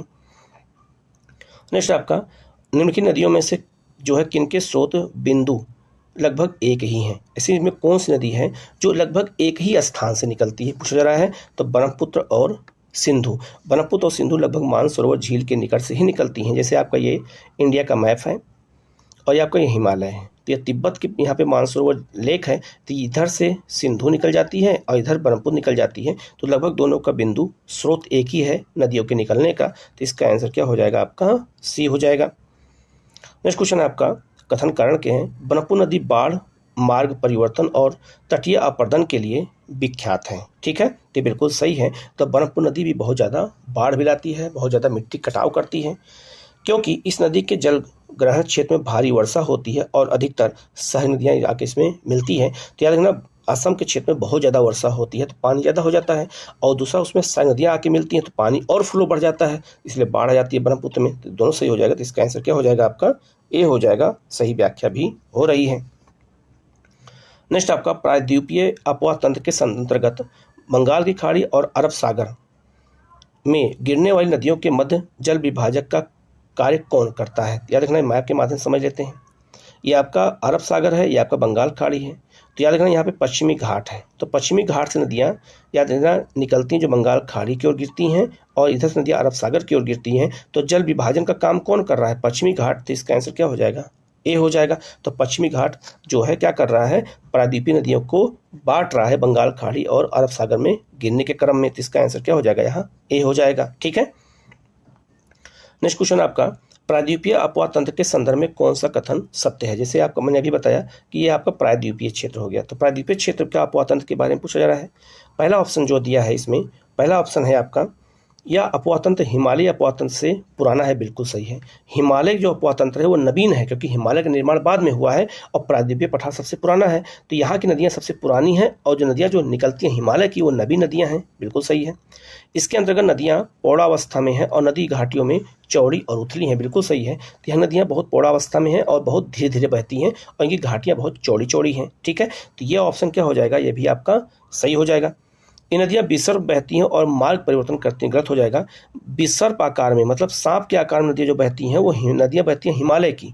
जो नदियाँ प्रायद्वीपीय नदियाँ होती हैं ये अपने फिक्स मार्ग में बहती हैं, क्योंकि पठार में बहती हैं, तो पठार को काट नहीं पाती हैं, तो ये अपने निश्चित मार्ग में बहती रहती हैं। ये अपने मार्ग को नहीं बदलती हैं, ना ये जो है विसर्प आकार बहती हैं। तो ये गलत हो जाएगा। तो इसका आंसर क्या हो जाएगा? तो इसका आंसर 1 और 2 हो जाएगा, सी हो जाएगा। अब इस तरह के क्वेश्चन एग्जाम में पूछने लगे हैं, इसलिए प्रैक्टिस करना बहुत जरूरी है, नहीं तो क्वेश्चन बेटा गलत हो जाएंगे सबके। नेक्स्ट क्वेश्चन है आपका, नदियों की लंबाई के अवरोही क्रम में सही अनुक्रम कौन सा है? इनमें कौन सी नदियां हैं उनको लंबाई के अनुसार में उनको हमें बांटना है। तो इसका आंसर क्या हो जाएगा? बी हो जाएगा। सबसे लंबी नदी है इसमें गोदावरी, गोदावरी के बाद नर्मदा, इसके बाद महानदी और फिर आपका तापी। तो इसका आंसर क्या हो जाएगा? आपका बी हो जाएगा। और जो याद रखना, जो नदी गोदावरी है ये याद रखना दक्षिण भारत की सबसे लंबी नदी है। उसके बाद कृष्णा है, तो कृष्णा तो इस ऑप्शन में है नहीं। उसके बाद आपका नर्मदा है, तो नर्मदा ऑप्शन हो जाएगा। तो इसका आंसर क्या हो जाएगा? यहाँ पर बी हो जाएगा। नेक्स्ट आपका, प्रायद्वीपीय अपवाह तंत्र में कौन सी नदियां भ्रंश घाटी से होकर के प्रवाहित होती हैं? तो प्रायद्वीपीय भारत ये है, आपको बार बार बता रहा हूँ, ये प्रायद्वीपीय भारत है। तो प्रायद्वीपीय भारत में ऐसी कौन सी नदियां हैं जो रिफ्ट घाटी या भ्रंश घाटी में बहती हैं? भ्रंश घाटी किसे कहते हैं? तो जो दो पर्वतों के बीच जब नदियां बहती हैं तो उसे हम भ्रंश घाटी कहते हैं। ठीक है, तो भ्रंश घाटी में कौन सी नदियां बहती हैं भारत की, प्रायद्वीपीय भारत की? तो याद रखना, उसमें आपका एक नर्मदा और एक है आपका तापी। तो नर्मदा और तापी नदियाँ किसमें बहती हैं? याद रखना, ये भ्रंश घाटी में बहती हैं, जो पश्चिम की ओर आकर के ये खंभात खाड़ी अर्थात अरब सागर में गिरती हैं। तो इसका आंसर सी हो जाएगा। ठीक है, जो नदियाँ भ्रंश घाटी में बहती हैं। अच्छा, इसके अलावा भ्रंश घाटी नदियाँ और भी बहती हैं भारत की, कौन कौन सी? तो लिख लीजिए कहीं पे। तो दामोदर और महानदी, महानदी भी भ्रंश घाटी में बहती है, ये भी नोट करना, क्योंकि ऑप्शन यहाँ नहीं है दामोदर और महानदी का। तो भारत की 4 नदियाँ हैं जो भ्रंश घाटी में बहती हैं, 2 ये हैं और 2 ये हैं। इसको अच्छे से कहीं नोट कर लीजिएगा। ठीक है, नेक्स्ट आपका नदी है लूनी। लू नदी कहाँ बहती है, तो आप इस मैप के माध्यम से पहले समझ लीजिएगा। तो याद रखना, ये राजस्थान के मरुस्थल बहती है। आपका ये अरावली पहाड़ी है, यहाँ से निकलती है और आकर के ये कच्छ के रण में लुप्त हो जाती है। नदी कौन सी, लूनी, तो ये राजस्थान बहती है। ऑप्शन क्या है, अब हम लोग पहले ऑप्शन देखते हैं। तो नदी है लूनी, पहला ऑप्शन है, यह बहकर खंभात की खाड़ी में गिरती है। गलत हो जाएगा, ये खंभात खाड़ी में नहीं गिरती है, ये जो है आपका कच्छ के रण में लुप्त हो जाती है। या बहकर कच्छ की खाड़ी में गिरती है, गलत हो जाएगा। या पाकिस्तान में बहते हुए सिंधु की सनदी, बिल्कुल गलत हो जाएगा। या कच्छ के रण में के दलदल में भूमि लुप्त हो जाती है, बिल्कुल सही हो जाएगा। तो कच्छ का दलदल ये है, ये गुजरात है, यहाँ पर कच्छ का दलदल है, यहीं पर आकर ये लुप्त हो जाती है। तो इसका आंसर क्या हो जाएगा, आपका डी हो जाएगा। ठीक है। नेक्स्ट आपका, निम्नलिखित नदियों पर विचार कीजिए और उपयुक्त में से कौन सी नदी है जो गोदावरी की सहायक नदी है। इसमें कौन नदी ऐसी है जो गोदावरी की सहायक नदियां हैं, इसके बारे में पूछा जा रहा है। तो गोदावरी, कृष्णा, कावेरी, इन सब की सहायक नदियों के बारे में क्वेश्चन अक्सर पूछे जाते हैं, तो इसको बहुत अच्छे से करने की हमें ज़रूरत है। तो गोदावरी सहायक नदियाँ कौन कौन सी हैं, उनको कैसे हमें याद रखना है, इसको हमें अच्छे से समझना है। तो याद रखना, मैंने अभी बताया था कि सहायक नदियाँ जो दाईं ओर से मिलती हैं, बाईं ओर से मिलती हैं, सबको अच्छे से याद रखना है। ठीक है। अब यहाँ देख सकते हैं, दो मैप के माध्यम से मैं समझाऊंगा, लेकिन पहले आपको पढ़ देते हैं। निम्नलिखित नदियों पर विचार कीजिए और कौन नदियाँ गोदावरी की सहायक नदियाँ हैं। पहला है आपका कौन नदी है, तो पहला है आपका जो है बंसधारा नदी है। बंसधारा नदी उड़ीसा में बहती है, इसकी सहायक नदी नहीं है, बिल्कुल गलत हो जाएगा। इंद्रावती, इंद्रावती गोदावरी सहायक नदी है, बिल्कुल सही है। प्राणहिता भी किसकी सहायक नदी है, तो ये भी गोदावरी सहायक नदी है। पेन्नार सहायक नदी इसकी नहीं है, तो इसका आंसर 2 और क्या हो जाएगा, 3 हो जाएगा। तो इसका आंसर क्या हो जाएगा, डी हो जाएगा। इसका आंसर 2 और 3 है। अब यहाँ पे आप चित्र में देख सकते हैं, दो चित्र आपको बगल बगल दिखा दिया हूँ कि जो है गोदावरी की सहायक नदियाँ कौन कौन सी हैं और कौन कौन सी नहीं हैं। तो आप देख सकते हैं दाईं सहायक नदियाँ और बाईं सहायक नदियाँ कौन कौन सी हैं। तो आप देख सकते हैं साफ साफ सब लिखा है, परवन नदी, मंजरा नदी और मोहे नदी, ये आपकी दाईं ओर से मिलती हैं। बाईं ओर से पूर्णा नदी, वर्धा नदी, बेनगंगा, इंद्रावती, सिलेरू, ये आपकी कहाँ से मिलती है, तो ये बाईं ओर से मिलती है। आप साफ साफ देख सकते हैं, ये दोनों मैप के माध्यम से एक अलग अलग दे दिया हूँ, जिससे क्वेश्चन आपके गलत ना होने पाए। ठीक है। तो यहाँ इसका आंसर क्या हो जाएगा, डी हो जाएगा। नेक्स्ट क्वेश्चन है आपका, कावेरी नदी के संदर्भ में इनमें से कौन सा कथन सही नहीं है। तो कावेरी नदी कहाँ बहती है, ये दक्षिण भारत में बहती है। आप इस चित्र के माध्यम से समझा देता हूँ। यहाँ से ब्रह्मपुत्र की पहाड़ी, ब्रह्मगिरी की पहाड़ी है पश्चिमी घाट में, वहाँ से ये कर्नाटक से निकलती है, तमिलनाडु बहते हुए और आकर के बंगाल खाड़ी में ये डेल्टा बनाती है। इसका उपजाऊ बहुत मैदान है और इसका डेल्टा आयताकार का है। ठीक है। अब कावेरी नदी के बारे में लिखा है इसके ऊपरी क्षेत्र में या उत्तर पूर्वी मानसून से जल प्राप्त करती है और इसके निम्न दक्षिण क्षेत्र में, जलग्रहण क्षेत्र में या दक्षिण पश्चिम मानसून से जल प्राप्त करती है। यह क्वेश्चन पूछा गया है, तो दोनों ऑप्शन इसमें गलत हो जाएगा। समझना कैसे है इसको, तो याद रखना, जैसे मैं मैप के माध्यम से समझा देता हूँ। ये नदी है कावेरी। दक्षिण भारत जितनी नदियां हैं उस नदियां मौसमी नदियां होती हैं, उसमें पानी केवल वर्षा के समय होता है, मौसमी नदियां होती हैं। लेकिन कावेरी एकमात्र नदी है जो 12 मासी नदी है, जिसमें 12 महीने पानी होता है। क्यों होता है, याद रखना, जब 6 महीने दक्षिण पश्चिम मानसून चलता है, जैसे इस समय जो चल रहा है मानसून, तो जब दक्षिण पश्चिम मानसून चलता है तो दक्षिण पश्चिम मानसून की वजह से याद रखना यहाँ पे 6 महीने पानी होता है और 6 महीने पानी जो है उत्तर पूर्वी मानसून से होता है।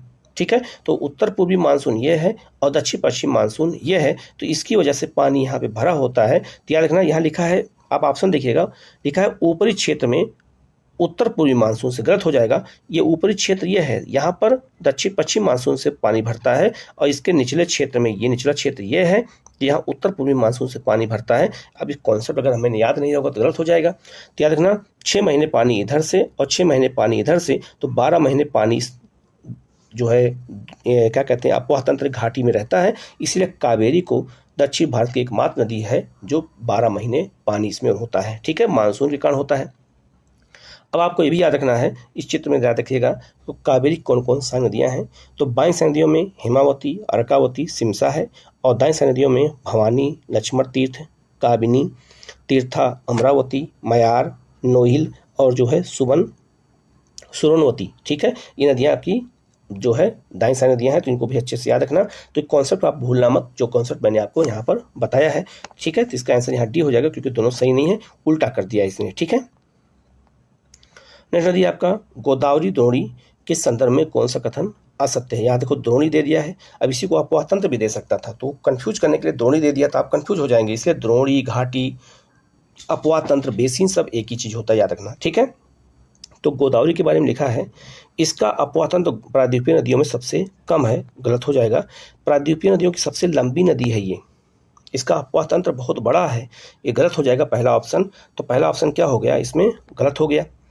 दूसरा है, इसके आकार और विस्तार के कारण इसे दक्षिण की गंगा कहते हैं, ये सही हो जाएगा। तो इसका आकार बहुत बड़ा है, जैसे पूरे भारत की सबसे बड़ी नदी गंगा है और उसका भी सांस्कृतिक महत्व, वहाँ कुंभ के मेला लगता है, वैसे ही गोदावरी पे भी कुंभ का मेला लगता है नासिक में, और गोदावरी पे भी जो है ये सबसे लंबी नदी है दक्षिण भारत की, इसलिए उसको दक्षिण की गंगा कहते हैं। तो ये वाला ऑप्शन क्या हो जाएगा आपका, जो है क्या हो जाएगा, सही हो जाएगा।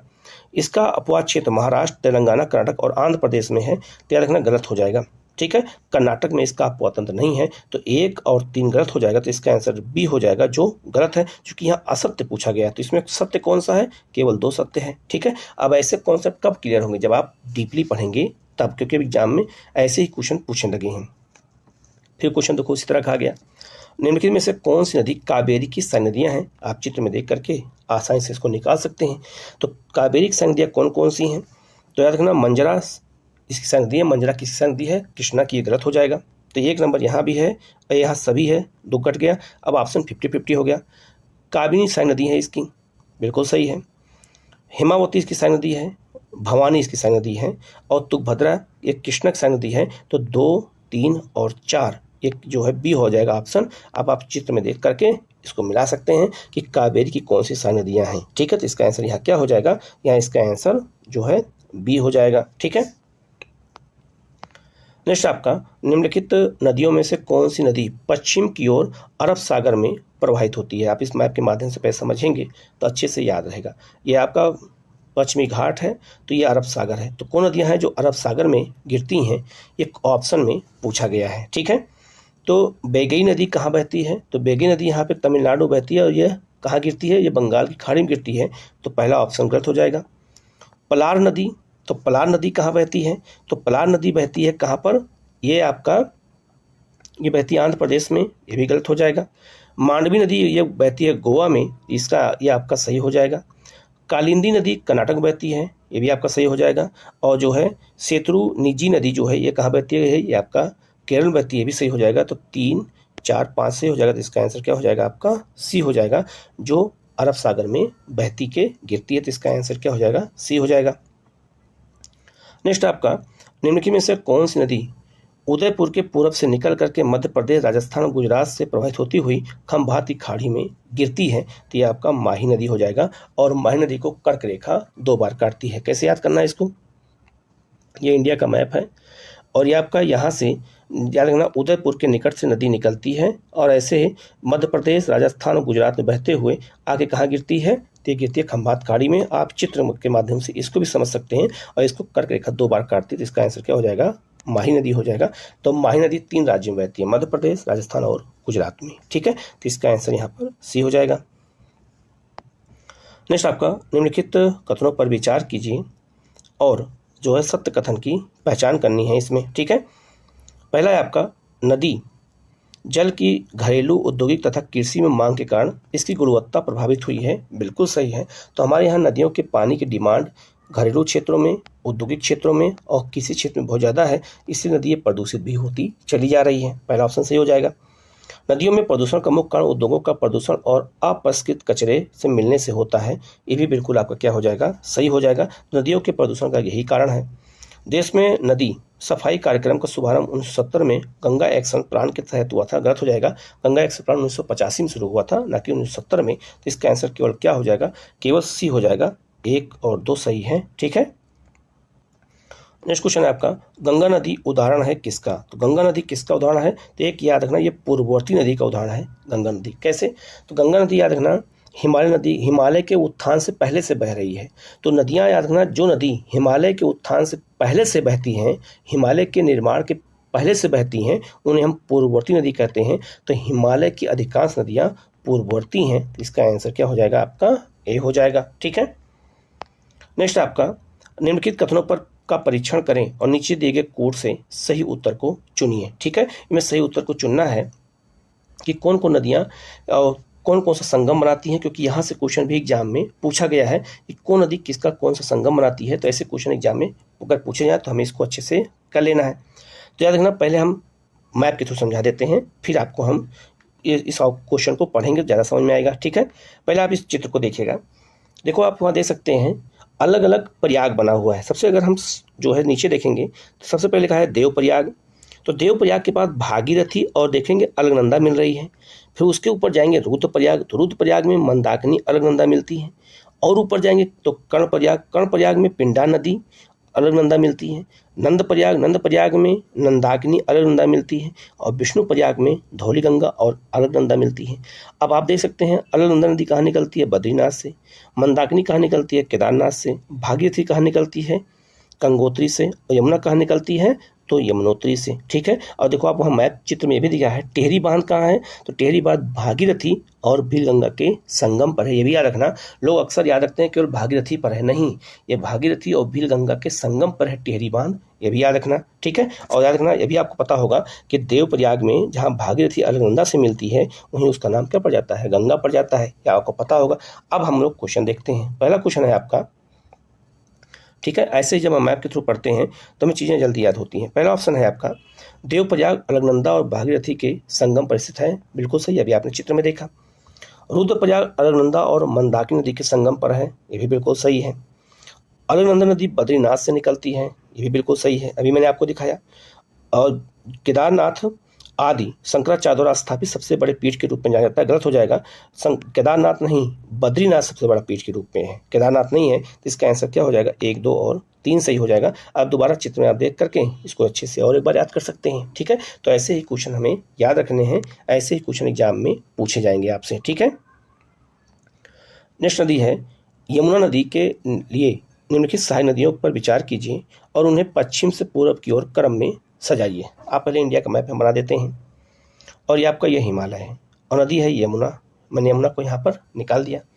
पूछा जा रहा है कि पश्चिम से पूर्व की ओर, तो ये आपका ये क्या है, वेस्ट है, ये आपका ईस्ट है। अब पश्चिम से पूर्व की ओर नदी का हम क्रम चलते हैं तो नदियों का क्रम क्या होगा, तो सबसे पहली नदी कौन होगी, चंबल। मैं चंबल को बना दिया, चंबल यहाँ है, ये नदी हो गया चंबल। चंबल के बाद कौन सी होगी, तो चंबल के बाद याद रखना ये कौन सी होगी, तो सिंध होगी। तो सिंध नदी मध्य प्रदेश में बहती है, भी याद रखना, ये सिंध नदी हो गया। सिंध के बाद कौन नदी है, तो सिंध के बाद आपका है बेतवा, तो ये बेतवा नदी हो गया। फिर कौन नदी है, केन है। तो 4 नदियों का क्रम है, आप चित्र में दोबारा इसको भी देख लीजिएगा। तो 2 तरह से आप देख करके याद कर सकते हैं कि नदियों का क्रम पश्चिम से पूर्व कैसा है। तो इसका आंसर क्या हो जाएगा, आपका ए हो जाएगा। ठीक है, तो इस तरह के क्रम से जुड़े हुए, दिशाओं से जुड़े हुए क्वेश्चन पूछ देते हैं। तो पूछने का मतलब मैंने आपको पहले ही बताया कि आपके दिमाग में मैप है कि नहीं है, यही एग्जामिनर को तलाश करना होता है। ठीक है, नेक्स्ट आपका निम्नलिखित में से कौन सी ब्रह्मपुत्र की सहायक नदी, ये नदियां हैं, इनमें कौन नदी है जो ब्रह्मपुत्र की सहायक नदियां हैं। ये कुछ क्वेश्चन अभी थोड़ी देर पहले मैंने आपको दिया था, लेकिन यहाँ क्वेश्चन थोड़ा सा घुमा के पूछ दिया गया है, कुछ नदियों को और दे दिया गया है। तो इसमें कौन सी ब्रह्मपुत्र की सहायक नदियां हैं, तो दिबांग भी है, कामेंग भी है और लोहित भी है। तीनों जो है ब्रह्मपुत्र की सहायक नदियां हैं। इसका आंसर डी हो जाएगा। आप इस जो है चित्र में दोबारा देख लीजिएगा कि ब्रह्मपुत्र की कौन सी दाएं सहायक नदियां हैं और कौन सी बाएं सहायक नदियां हैं, इसको अच्छे से याद कर लेना। ऐसे ही क्वेश्चन एग्जाम में आपसे पूछे जाएंगे। नेक्स्ट आपका नर्मदा नदी किन पर्वत श्रृंखलाओं के बीच स्थित है, तो याद रखना ये आपका इंडिया का मैप है। यहाँ पे है विंध्य पर्वत, यहाँ है सतपुड़ा पर्वत, इसी के बीच में नदी बहती है नर्मदा। तो विंध्य पर्वत ये है, सतपुड़ा ये है, इसी के बीच में नदी बहती है नर्मदा। तो याद रखना विंध्य और सतपुड़ा के बीच में कौन नदी है, नर्मदा। तो इसका ऑप्शन आपको पता चल गया होगा कौन सा है, तो सी हो गया, सतपुड़ा और विंध्य के बीच में। ठीक है, नेक्स्ट क्वेश्चन है कथन कारण के, नर्मदा अपने मुहाने पर डेल्टा का निर्माण करती है, गलत हो जाएगा। डेल्टा का निर्माण नहीं करती है नदी, कौन सी, नर्मदा। ये एस्चुरी बनाती है। एस्चुरी क्या होता है, एस्चुरी ये होता है, आप जैसे इस मैप के माध्यम से समझिएगा, जब नदियाँ जो है कम दूरी तय करती हैं तो नदियाँ अगर सीधे गिर जाती हैं सागर में, तो सागर में जब गिरती हैं तो उसे कहते हैं ज्वार नद मुख कहते हैं। ठीक है, ज्वार का पानी इस नदी के मुख में प्रवेश कर जाता है तो डेल्टा नहीं बन पाता, क्योंकि नदियाँ ऊपर से नीचे की ओर जब गिरेंगी तो सारा पानी कहाँ बह जाएगा, सागर में। तो याद रखना नर्मदा नदी डेल्टा नहीं बनाती है, तो पहला ऑप्शन गलत हो जाएगा।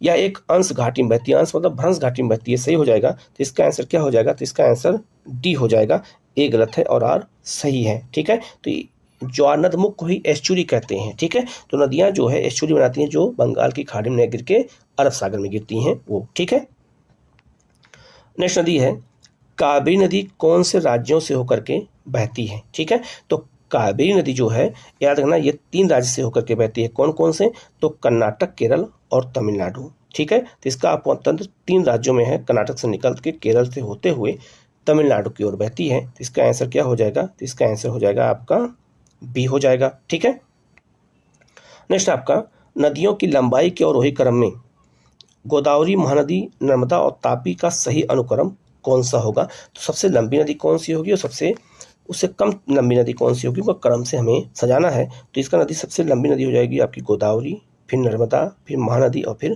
तापी। तो इसका आंसर क्या हो जाएगा आपका बी हो जाएगा। ठीक, नेक्स्ट क्वेश्चन है प्रायद्वीपीय भारत में पूर्व दिशा में बहने वाली नदियों का उत्तर से दक्षिण क्रम सजाना है। तो पहले इसको मैप के माध्यम से पहले समझ लीजिएगा। ये आपका नॉर्थ है और ये आपका साउथ है। तो उत्तर से दक्षिण नदियों का क्रम सजाना है कि उत्तर दक्षिण नदियों का क्रम कैसे है, जो पूरब की ओर बहती हैं। तो पूरब कौन सा है आपका, ये वाला ईस्ट है। तो बंगाल खाड़ी नदियाँ गिरती हैं। तो सबसे पहले नदी होगी स्वर्णरेखा नदी, जो आपका झारखंड में बहते हुए गिरती है बंगाल खाड़ी में। स्वर्णरेखा के बाद होगा महानदी, महानदी के बाद होगा गोदावरी, गोदावरी के बाद कृष्णा, कृष्णा के बाद पेन्नार, पेन्नार के बाद आपका कावेरी और कावेरी के बाद बेगई नदी होगी, जो सबसे साउथ में बहती है बेगई नदी। तो इसका आंसर क्या हो जाएगा, ए हो जाएगा। स्वर्णरेखा नदी यहाँ है, महानदी आपका ये है, गोदावरी आपका ये है, कृष्णा आपका ये है, पेन्नार आपका ये है, कावेरी आपका ये नदी है और आपका बेगई ये नदी है। तो क्रम ऐसे सजाना है नॉर्थ से साउथ की ओर, तो हो सकता है साउथ से नॉर्थ की ओर पूछा जाए। तो इसका आंसर क्या हो जाएगा, यहाँ पर ए हो जाएगा। तो ये क्वेश्चन देने का मतलब यही है कि आपके दिमाग में मैप है कि नहीं है। नेक्स्ट क्वेश्चन है आपका निम्नलिखित कथनों में से कौन सा कथन सही नहीं है। इसमें कौन सा कथन सही नहीं है। पहला है महानदी का उद्गम छत्तीसगढ़ के पठार से होता है, ये बिल्कुल सही है। तो छत्तीसगढ़ के पठार में एक जो है क्या है, सीहोर की पहाड़ी वहीं से निकलती है, तो बिल्कुल सही हो जाएगा। गोदावरी नदी का उद्गम महाराष्ट्र में होता है, बिल्कुल सही हो जाएगा, महाराष्ट्र के नासिक जिले से ये निकलती है। कावेरी नदी का उद्गम आंध्र प्रदेश में होता है, गलत हो जाएगा। कावेरी नदी आंध्र प्रदेश में निकल के कर्नाटक के ब्रह्मगिरी के पहाड़ से निकलती है, तो आप इसका आंसर सी हो जाएगा, जो गलत है।